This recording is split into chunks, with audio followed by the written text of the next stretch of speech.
My dear students, welcome to NK Baba chemistry classes. अब बहुत कम समय रह गया है परीक्षा का। आज जनवरी का 17 दिन निकल गया, 13-14 को दिन बचा हुआ है एग्जामिनेशन के लिए। बहुत ही सोच समझ करके तैयारी करने की बात है। थोड़ा सा जिम्मेवारी लीजिए, रिस्पॉन्स लीजिए।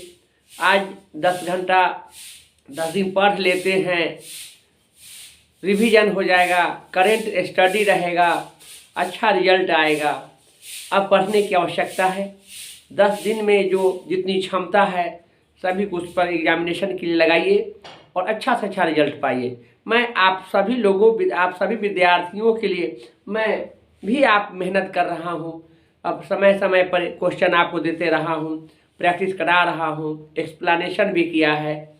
अब हम ऑब्जेक्टिव क्वेश्चन को वन लाइनर के रूप में यहाँ पर रिप्रेजेंट किए हैं। जो आने वाला क्वेश्चन है, जो संक्षिप्त रूप है उसका, आप इसको बार बार रिवीजन कीजिए। यह डरिए नहीं कि हम क्या लिखेंगे, कैसे लिखेंगे। आप पढ़ते तो जाइए, केवल रीडिंग देते जाइए। एग्जामिनेशन क्वेश्चन आएगा, सब बन जाएगा। उस समय याद आ जाएगा कि हमने ऐसे पढ़े थे, ऐसे सर पढ़ाए थे, ऐसे सब क्वेश्चन का आंसर है। 4 ऑप्शन मिलेगा आपको, खुद आप आंसर चुन लेंगे। कब? जब उसको प्रैक्टिस में रखेंगे तब। तो अब पढ़ने की जरूरत आ गया है। अब बिल्कुल आप जो हैं, आप लोग निर्भय हो करके अब पढ़िए, घबराइए नहीं, तनाव में नहीं आइए। हम देखते हैं अक्सर विद्यार्थियों को कि जैसे जैसे एग्जाम निकट आते हैं घबराते हैं। सब कुछ याद है, तैयारी है, फिर भी निगेटिव हो जाते हैं। क्या लिखें, कैसे लिखेंगे? नहीं, यही गलत बात है। आपको हमेशा पॉजिटिव रहना है। जो हो परिणाम, कोई बात नहीं है।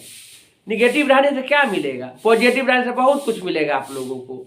आपको सोच बदलेगा, आपका विचार बदलेगा और आपका सही आंसर आएगा। हमेशा हैप्पी और पॉजिटिव रहने की ज़रूरत है। दुनिया में कोई भी इंसान, विद्यार्थी ही क्या, कोई भी इंसान की मैं बात करूं तो हैप्पी रहे तो उसका काम बनता है, खुश रहे उसका काम बनता है। निगेटिव रह के कुछ हासिल नहीं कर सकते हैं। यह मेरी सोच है, मैंने अपने जीवन में इसको देखा है, अपने अनुभव से मैं कह रहा हूँ। इसलिए हमेशा खुश रहिए और पढ़िए। अभी पढ़ने का समय है, निगेटिव होने का समय नहीं है, घबराने का समय नहीं है। समझ गए ना? तो आइए हम आप लोगों को आज हम एनसीईआरटी का जितने भी पॉइंट्स हैं वो ऑब्जेक्टिव क्वेश्चन के रूप में और वन लाइनर क्वेश्चन आंसर, यानी 4 ऑप्शन नहीं दे करके उसका येस नो में आंसर कौन होगा उसको हम रखे हैं। और ऐसा ही हम 10 दिन और पढ़ाते रहेंगे। इसमें कुछ दीर्घोत्तरीय, लघुत्तरीय प्रश्न और वस्तुनिष्ठ प्रश्न को रखेंगे ताकि आप लोगों को हंसते हंसते आप लोग रिजल्ट ले आइए। इसी का नाम बहादुरी है, इसी का नाम साहसी है और इसी का नाम हिम्मत वाला है। समझ गए ना? मैं आपको बार बार कहता हूँ, हिम्मत रखिए, धैर्य रखिए, साहस रखिए और कर्मठ बनिए और जिम्मेवारी रखिए। सब काम आपका सफल होगा। परीक्षा तो बहुत बड़ी चीज़ है। आपको जीवन का जो कुछ भी तय करेंगे अपने लक्ष्य को, उन सभी में आपकी सफलता भरपूर मिलेगा जब आप पॉजिटिव रूप में काम करते हैं तब। तो देखिए, हमने आज का जो क्वेश्चन रखा है काफ़ी बढ़िया क्वेश्चन है और यह परीक्षा में आने वाला क्वेश्चन है। इसको थोड़ा सा भी नहीं सोचिए कि आएगा कि नहीं, एकदम आएगा।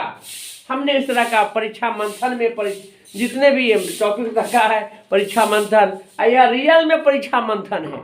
जिस तरह से गागर में सागर है, इस तरह से हम जो आप लोगों को दे रहा हूँ तो पूरे एनसीईआरटी गागर सागर ही है।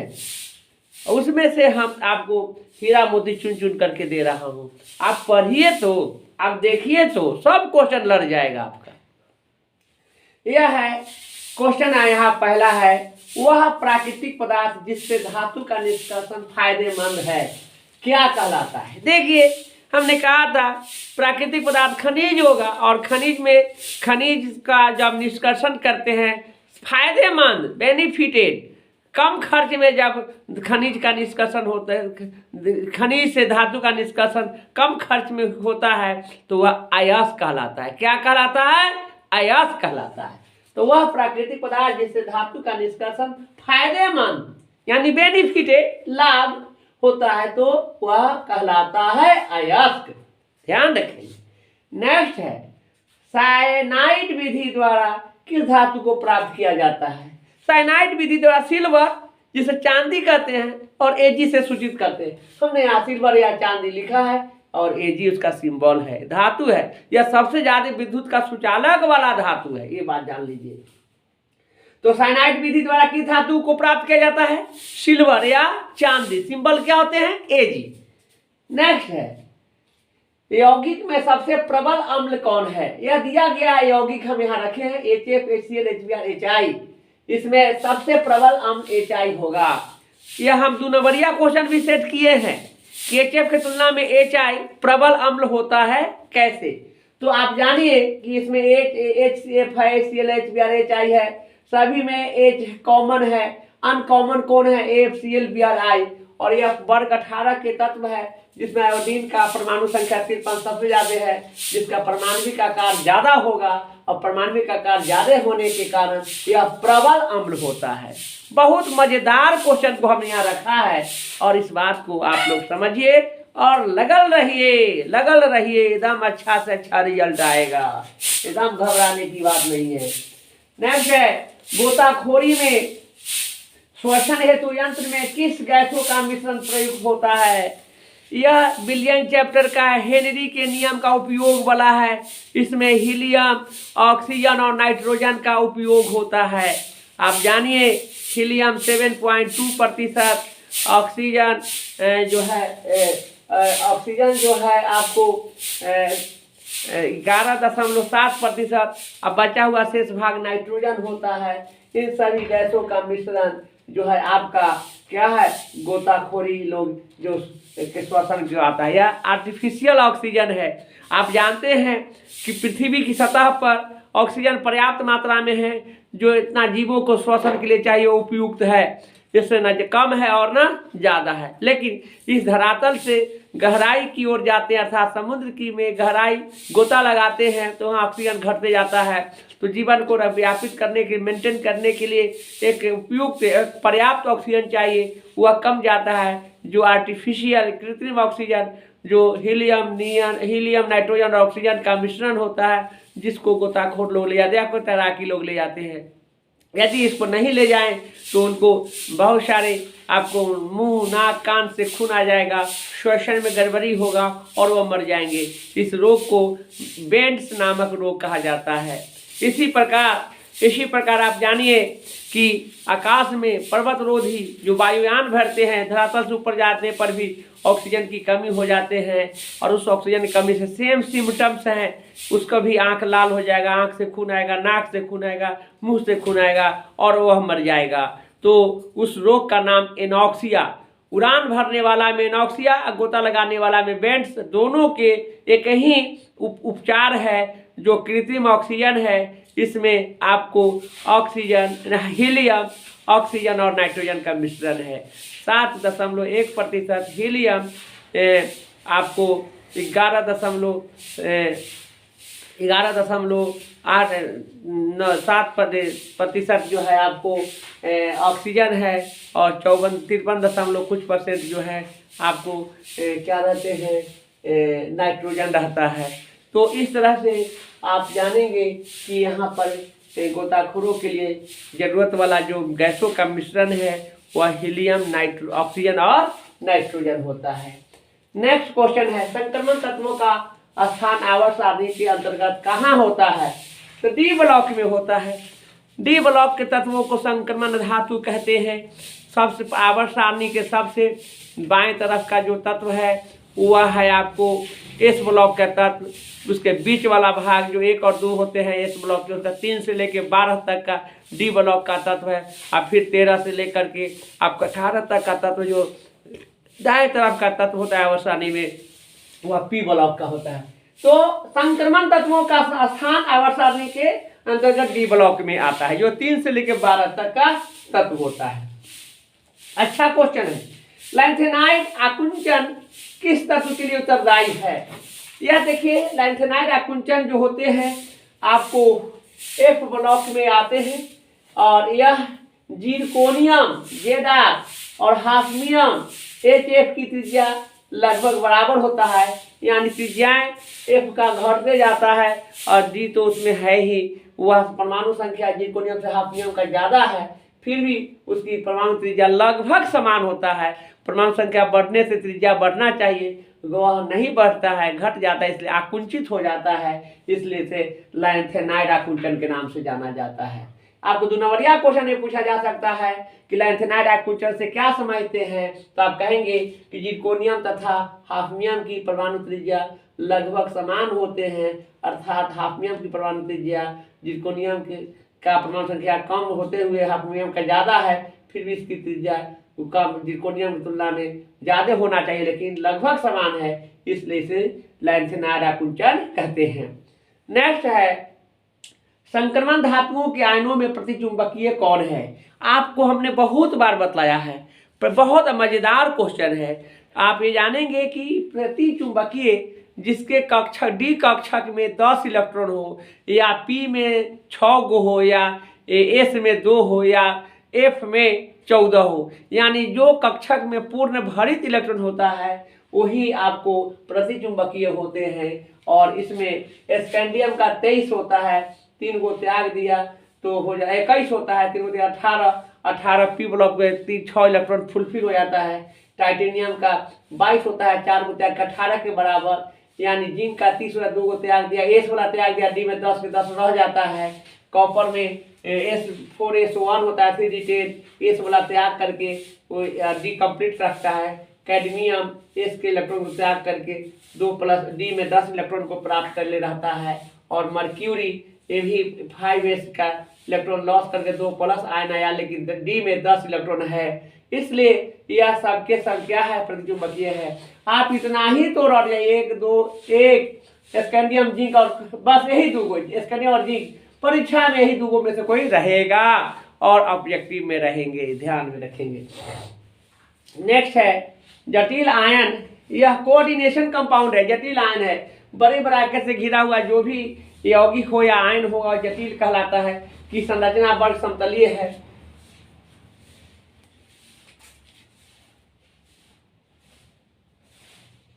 वर्ग समतलीय है तो उस जटिल आयनों में CU का प्रसंकरण कैसा होगा। देखिए वर्ग समतलीय के लिए आपको समन्वय संख्या उपसंख्या संख्या 4 होना चाहिए। 4 वाला आपको चतुष्फलकीय भी होता है, वर्ग समतलीय होता है। चतुष्फलकीय रहता है तो sp3 प्रसंकरण होगा और वर्ग समतलीय रहेगा DsP2 होगा। चतुष्फलकीय तो sp3 और आप जानेंगे कि वर्ग समतलीय है तो DsP2 होता है, याद रखेंगे, अच्छा क्वेश्चन है यह। नेक्स्ट है PtC2H4 2+ में Pt का ऑक्सीकरण संख्या कितना होता है। तो आप जानेंगे कि यह इथिलीन है, इथिलीन का ऑक्सीकरण संख्या 0 होता है, तो इसको 0 हो गया और ऊपर कितना चार्ज है 2+ है, तो जितना ऊपर प्लस में रहेगा, जितना उस पर प्लस में रहेगा वही उसका ऑक्सीकरण संख्या होगा। प्लस वाला जितना ऊपर रहेगा वही प्लस वाला होगा, माइनस वाला होगा तो उसके लिए अंतर हो जाएंगे। सेकेंडरी ब्यूटाइल क्लोराइड का यूपीएससी नाम क्या है। सेकेंडरी का मतलब 2 पोजीशन, क्या पोजीशन दूसरा, तो 2 क्लोरोब्यूटेन हो गया। टर्शियरी रहता 3 क्लोरो होता, तो यहाँ क्या लेंगे 2 क्लोरोब्यूटेन। नेक्स्ट क्वेश्चन है किस विधि द्वारा प्राइमरी सेकेंडरी तथा टर्शियरी अल्कोहल में विभेद किया जाता है। बहुत ही अच्छा क्वेश्चन है। अल्कोहल के 3 प्रकार होते हैं, प्राइमरी सेकेंडरी एंड टर्शियरी। ये तीनों को जो है डिफरेंस करना, विभेद करना, अलग किया जाने वाला जो विधि है वह बेयर विधि है। बेयर एक वैज्ञानिक का नाम था जिन्होंने इसे विभेद किया था। नेक्स्ट है किसका प्रयोग निश्चेतक के रूप में होता है। निश्चेतक मतलब बेहोश करने वाला कौन सा रसायन है, वह क्लोरीन युक्त होते हैं, वह क्लोरोफॉर्म होते हैं। CHCl3 एक ऐसा केमिकल है, एक क्लोरीन युक्त यौगिक है जो बेहोश करता है, काफ़ी पॉपुलर है, निश्चेतक है, बेहोश कर देता है, मूर्छा लगा देता है, होश में नहीं रहता है, वह है आपको क्लोरोफॉर्म। फार्मूला CHCl3 होता है, इसको ध्यान में रखेंगे। यह हेलोएल्केन और हेलोएरीन चैप्टर का है, आपको ऑर्गेनिक केमिस्ट्री का 10वां चैप्टर से यह पूछा गया क्वेश्चन है। नेक्स्ट है कैल्शियम एसीटेट को गर्म करने से क्या प्राप्त होता है? कैल्शियम एसीटेट को जब गर्म करते हैं तो एसिटिलीन गैस प्राप्त होता है। कौन सा गैस प्राप्त होता है? एसिटिलीन। ये 11 का है, बार बार पूछे हुए क्वेश्चन है, हमने यहाँ पर रखा भी है। तो क्या पूछा क्या होता है जब कैल्शियम एसीटेट को गर्म किया जाता है या जल के साथ अभिक्रिया किया जाता है? तो यह कैल्शियम यह बनाएंगे एसिटिलीन गैस बनाएंगे, C2H2 बनाएंगे। इसका एसिटिक गैस का वेल्डिंग करने में उपयोग होता है। वेल्डिंग ना होता है लोहा वाला, वेल्डिंग किया जाता है, उसमें एसिटिलीन गैस का ही उपयोग होता है। नेक्स्ट है, अल्कोहल में कौन रहता है? अल्कोहल में OH क्रियाशील मूलक रहता है। अल्कोहल में क्या रहेंगे? OH रहेगा। अल्कोहल में OH क्रियाशील समूह रहता है, जो बहुत ही अच्छा क्वेश्चन है, इसको ध्यान में रखेंगे, याद करेंगे आप लोग। नेक्स्ट है, एल्डिहाइड एवं कीटोन में विभेद कौन करता है? फेलिंग विलियन। फेलिंग जो है यह आपको एल्डिहाइड और कीटोन को अलग करता है। एल्डिहाइड एवं कीटोन को अलग करने वाला जो विलियन है, फेलिंग टेस्ट, फेलिंग परीक्षण, फेलिंग जांच, यह फेलिंग वैज्ञानिक का नाम है जिन्होंने एल्डिहाइड और कीटोन को अलग किया है। बेहतर है, बहुत बहुत अच्छा क्वेश्चन है, इसको याद रखेंगे आप लोग। नेक्स्ट है, प्राइमरी अमीन का क्रियाशील मूलक क्या है? Primary amine NH2। Primary amine का क्रियाशील मूलक NH2 होंगे। सेकेंडरी रहता तो NH होता और टर्शियरी रहता तो N होता। Primary NH2, secondary NH, tertiary N। तो यहाँ पर प्राइमरी की बात किया है। प्राइमरी अमीन का क्रियाशील मूलक क्या है? NH2 कहेंगे। नेक्स्ट क्वेश्चन, फिनॉल को जस्ता के चूर्ण के साथ उबालने पर क्या बनता है? ये भी वेरी गुड क्वेश्चन है। यह अल्कोहल, फिनॉल और ईथर चैप्टर से लिया गया है, हमने पढ़ाया भी है और रिएक्शन भी बतलाया है कि फिनॉल को Zn के साथ अभी क्रिया कराएंगे तो ZnO अलग निकल जाता है और C6H6 बेंजीन अलग हो जाता है।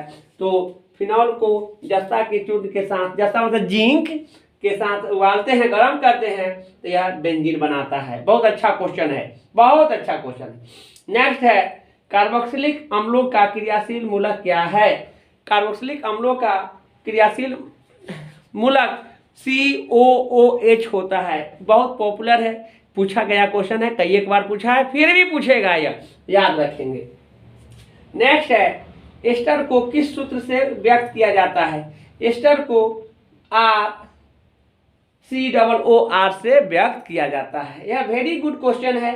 हम आप लोगों को बार बार कहते हैं, कहीं भटकने की जरूरत नहीं है, कभी घबराने की जरूरत नहीं है। मैं आपके साथ हूँ और मैं बिल्कुल आप लोगों के लिए मेहनत करके अच्छा टॉपिक्स, अच्छा क्वेश्चन लेकर प्रतिदिन अपने चैनल पर हाजिर हो जाता हूँ और अपलोड करके आप लोगों को बतलाता हूँ। हम इतना ही कहेंगे कि मेरे वीडियो को जितने अभी तक जो हमने जितने वीडियोज बनाए हैं वह 1 महीना पहले का अभी तक का आप लोग केवल देखते जाइए, केवल देखिए, लॉन्ग शॉर्ट ऑब्जेक्टिव सब क्वेश्चन मिल जाएंगे और आपका बहुत बहुत अच्छा रिजल्ट आएगा। अब तो थोड़े दिन ही बाकी है, अब इसको आपको बढ़िया से पढ़ लेने की ज़रूरत है। अंत भला तो सब भला।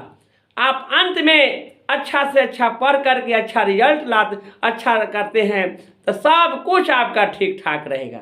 अब अंत भला करने की ज़रूरत है, बस 10 दिन और 10 से 12 दिन है, इसको पढ़ लीजिए, बढ़िया ढंग से रिवीजन कीजिए, आपका बहुत बहुत अच्छा रिजल्ट आएगा। मेरा अनुभव कहता है, इस बात को आप लोग समझिए।